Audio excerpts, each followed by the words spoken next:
Welcome dear students to today's class. So today we will be talking about gonadal hormones. So as you can see, this is the testis. On one side you have the testis and on the other side you have the ovary.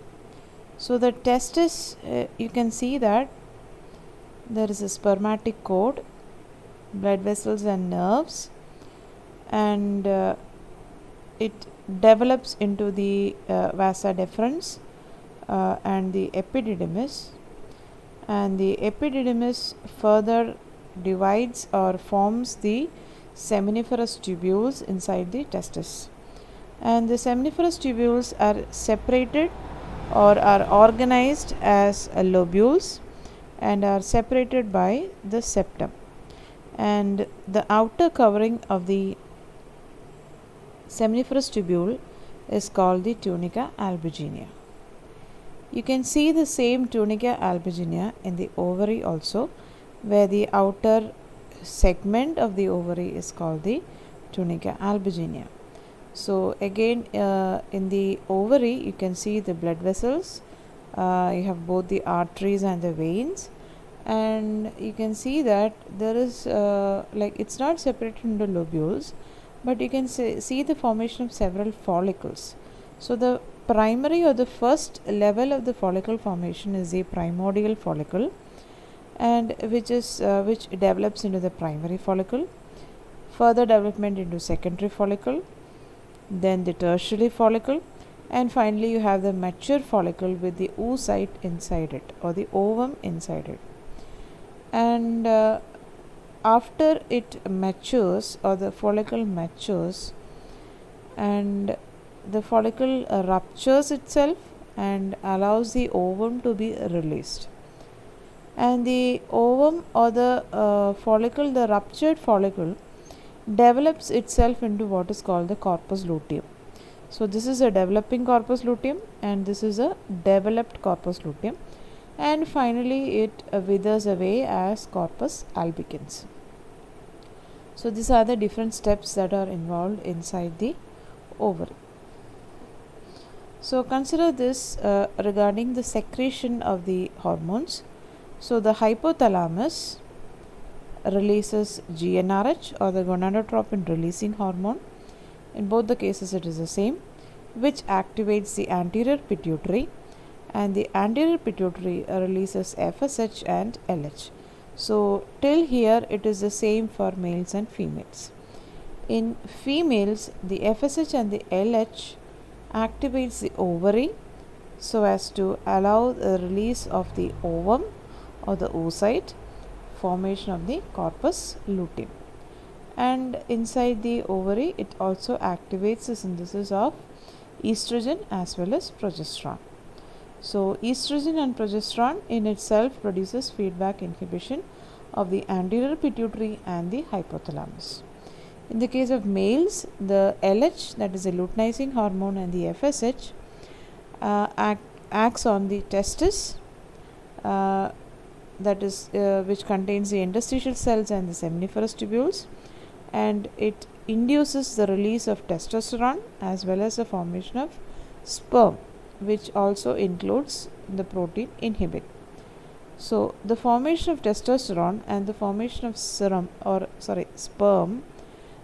produces a feedback inhibition of both the anterior pituitary and the hypothalamus. So we'll first go through the androgens.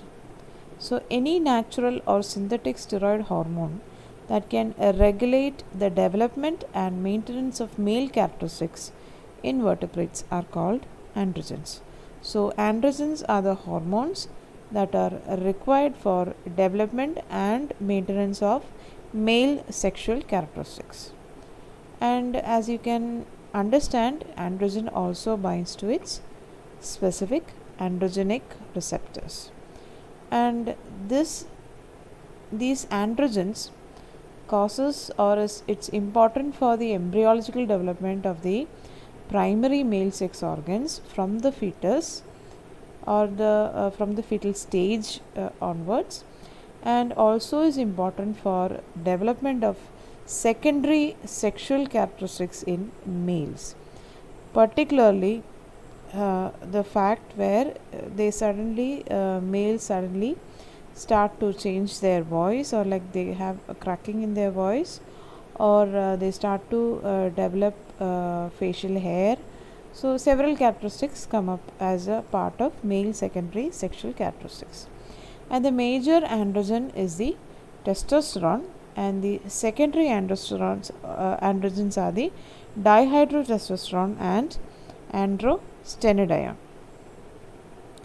So this is the pathway of the synthesis. Testosterone in presence of 5-alpha reductase can be converted to dihydrotestosterone. Testosterone also can bind to androgen receptor. Testosterone in presence of aromatase enzyme or cytochrome P19 can be converted to estradiol, which acts on the estrogen receptor. So testosterone in itself can be converted to more biologically active male sex hormone as well as female sex hormones. Okay, so the androgen receptor that is activated in the case of dihydrotestosterone, it activates external genitalia, that is the differentiation during gestation and also maturation during the process of puberty, and as well as adult prostatic diseases are also mediated by the dihydrotestosterone hormone, and it increases growth of hair during the puberty. So that is also a part of the secondary sexual characteristics of male.